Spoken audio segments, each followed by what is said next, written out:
صل على رسوله الكريم أما بعد أعوذ بالله من الشيطان الرجيم بسم الله الرحمن الرحيم لقد كان لكم في رسول الله أسوة حسنة وقال رسول الله صلى الله عليه وسلم لا يؤمن أحدكم حتى أكون أحب إليه من والده وولده والناس أجمعين।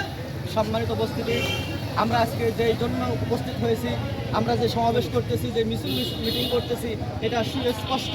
এটা আমাদের নবী মুহাম্মদ রাসূলুল্লাহ সাল্লাল্লাহু আলাইহি ওয়াসাল্লামকে কটূক্তি করা হয়েছে। ওই ইন্ডিয়ার এক নবী দুশমন, সে রাসূল সাল্লাল্লাহু আলাইহি ওয়াসাল্লামকে কটূক্তি করেছে, তার চরিত্র নিয়ে কথা বলেছে। আমরা আমাদের পিতামাতা, আমাদের ছেলে সন্তান আত্মসচেতন থেকেই আমরা আমাদের রসুলকে বেশি মহব্বত করি। অতএব কোনো কুলাঙ্গার যদি আমাদের রসুলকে গালি দেয়, কোনো কুলাঙ্গার যদি আমার রসুলের চরিত্র নিয়ে কথা বলে, আমরা তার কল মাথায় রাখতে দেবো না, ঠিক কি?